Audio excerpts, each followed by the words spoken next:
Hello friends, welcome to my YouTube channel.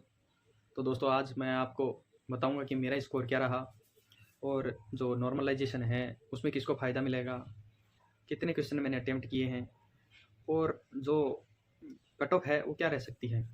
दोस्तों, मैं एक स्टूडेंट हूँ और मैं आप लोगों के साथ स्टूडेंट जैसे ही बात करूँगा, क्योंकि मेरे को टीचर बनने का कोई शौक़ नहीं है और मैं टीचर बनना भी नहीं चाहता।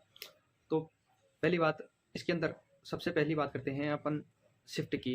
कि पहली शिफ्ट जो थोड़ा इजी आई थी, दूसरी शिफ्ट उससे थोड़ा टफ आई थी और जो थर्ड शिफ्ट है वो थोड़ी उससे भी हार्ड आई थी, जिसके अंदर काफ़ी दिक्कत आई है बच्चों को।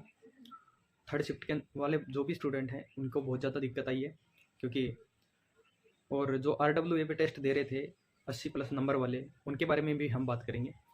तो क्या होता है कि जहाँ RWA पे 80-85 नंबर लेके आ रहे थे जो लड़के, काफ़ी लड़कों से मैंने बात करी है जिनके 80-85 नंबर आ रहे थे, काफ़ी मेरे से जुड़े हुए भी हैं। तो इनके 80+ वाले जो लड़के हैं, उनके वो अपने मुंह से बता रहे हैं 75 कि 75-76 स्कोर हमारा हो जाएगा। लेकिन दोस्तों, आप 5 नंबर और कम करके चलिए उनके, क्योंकि 5% गलत होने के चांसेस बहुत ज़्यादा हैं इस भर्ती के अंदर, क्योंकि क्वेश्चन उस टाइप से थे जो किताबों से बिल्कुल नहीं थे, आउट ऑफ सिलेबस थे सारे के सारे क्वेश्चन, सिर्फ दिमाग से करने वाले क्वेश्चन थे ज़्यादातर। और मैथ रीजनिंग भी बहुत हार्ड थी। तो आप समझ सकते हैं इस बात को कि अगर वो बंदा 75 बता रहा है अपने, तो उसके नंबर आएंगे 70। जो 85 वाले नंबर, 80-85 वाले लड़के थे, उनके 70 नंबर आ रहे हैं। ठीक है। और उसके बाद में हम बात करेंगे कि अगर हमने 70 अटेम्प्ट किए हैं, किसी ने 90 करे हैं, किसी ने 95 करे हैं, किसी ने 100 भी करे हैं, तो उससे आप लोगों को घबराने की ज़रूरत नहीं है।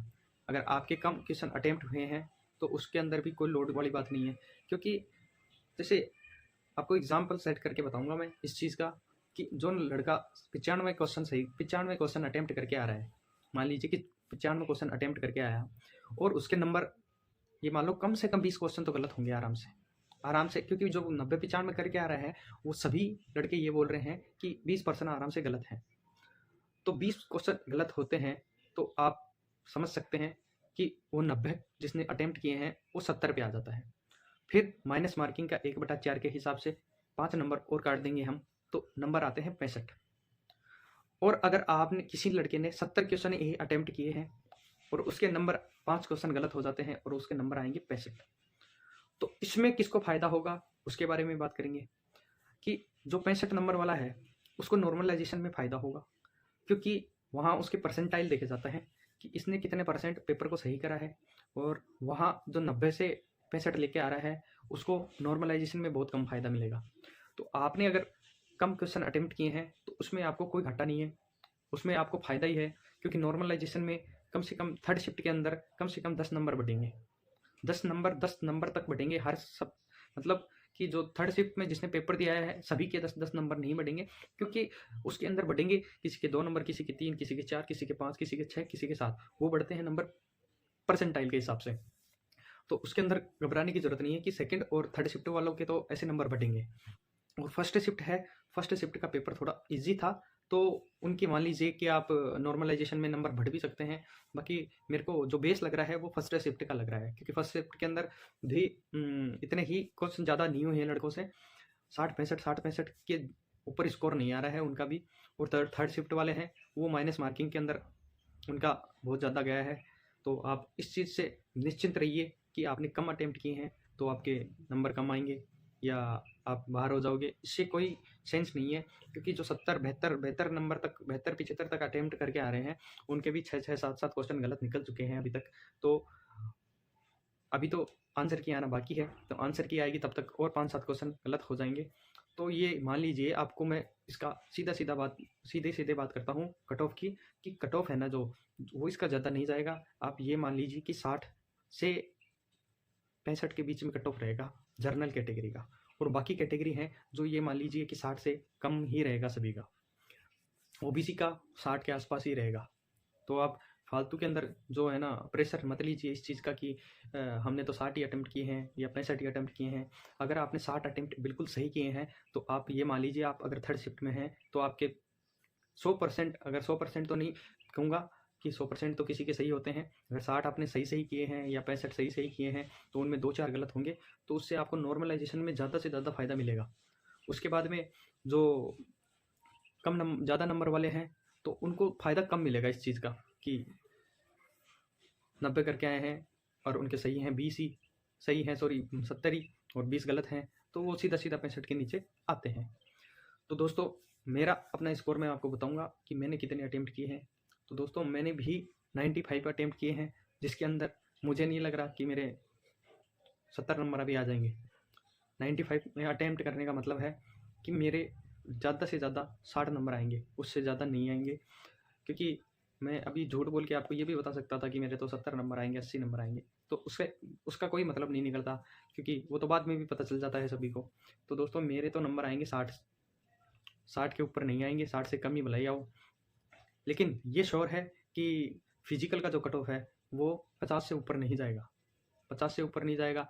और जो भी जितने भी स्टूडेंट हैं ना, पढ़ने वाले जितने भी हैं, वो सभी जो 60 के क्राइटेरिया है ना, एक 60, कोई 60 से 1-2 नंबर ज़्यादा है, कोई 60 से 1-2 नंबर कम है।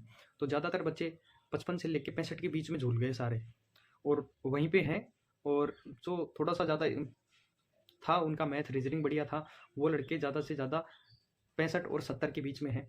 तो 70 से ऊपर तो आप ये मान लीजिए आपको बहुत ही कम स्टूडेंट मिलेंगे, या तो जिनको पेपर मिला होगा वो मिलेंगे, या जिनका मैथ रीजनिंग बढ़िया बहुत हाई लेवल का होगा वो मिलेंगे। उसके अलावा आपको 70 से ऊपर वाला स्टूडेंट नहीं मिलेगा, 70 से ऊपर वाले स्टूडेंट नहीं मिलेंगे।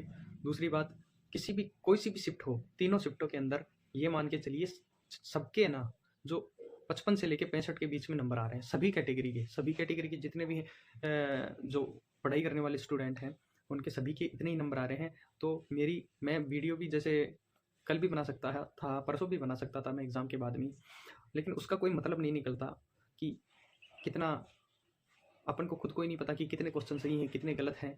तो यहाँ अभी 2 दिन में मैंने यही चीज़ें एनालिसिस करी हैं कि यार लोग वह कहाँ तक पहुँच रहे हैं, तो कहाँ तक पहुँच रहे हैं। तो 70 से ऊपर तक का मेरे को अभी तक कोई भी नहीं मिला है कि जिसके 70 से ऊपर हों, चाहे वो फर्स्ट शिफ्ट हो, चाहे सेकंड शिफ्ट हो, चाहे थर्ड शिफ्ट हो। तो मैंने कम से कम 50-60 लड़कों से बात करी है ना, तो उनके अंदर किसी के नंबर ऐसे नहीं मिले। कई बोलते हैं कि एक लड़का था, उसने 90 के आसपास करे थे और बोल रहा था कि 75 आराम से आ जाएंगे, 75 आराम से आ जाएंगे। उसके कम से कम 10 से 12 क्वेश्चन तो हमने, अगर वो सही मान रहा था ना, वो क्वेश्चन ही हमने उसको बताए, तो उसके सारे गलत हुए 10 के 10। तो वो वहाँ से सीधा 65 पे आ गया। तो आप ये मत सोचिए कि हमने कम क्वेश्चन अटेम्प्ट किए हैं तो हमारे कम नंबर आएंगे। अगर हमने ज़्यादा किए हैं तो हमें ही घाटा है उस चीज़ का। अगर मैंने 95 करके अटेम्प्ट आया हूँ तो उसमें मेरे को बहुत ज़्यादा घाटा हो गया इस चीज़ का कि 95 क्वेश्चन नहीं करने थे उसके अंदर। तो दोस्तों कट ऑफ की बात भी हो गई, नॉर्मलाइजेशन में किसको फ़ायदा मिलेगा उसकी भी बात हो गई, और मेरे कितने स्कोर आया है वो भी बात हो गई कि 95 मैंने करे हैं, 95 मैंने करे हैं। तो उसके अंदर देखते हैं अब आंसर की में क्या होता है, कितने सही होते हैं कितने गलत होते हैं। चलिए दोस्तों, मिलते हैं नेक्स्ट वीडियो में। आगे आपको कोई भी ज़रूरी सूचना मिलेगी मुझे, मैं आपको बिल्कुल बताऊंगा। और आप लोग भी निश्चिंत रहिए, अगर आपके 50 नंबर से ऊपर आ रहे हैं तो आप फिजिकल की तैयारी करिए, क्योंकि जो फिजिकल है ये मत मानिए कि 65 60 या 65 ही जाएगी, 60 से कम भी जो कट ऑफ है वो रह सकता है, क्योंकि उसके अंदर जो ड्राइविंग टेस्ट है और फिजिकल होगा उसके अंदर काफ़ी लड़के बाहर भी होंगे। तो आप ऐसा मत सोचिए कि 60 नंबर आए हैं, 55 नंबर आ रहे हैं अपने, तो अपन फिजिकल की तैयारी नहीं करेंगे। आप फिजिकल की तैयारी करिए, ड्राइविंग टेस्ट की तैयारी करिए आराम से। और सभी भाइयों को जय हिंद, जय भारत।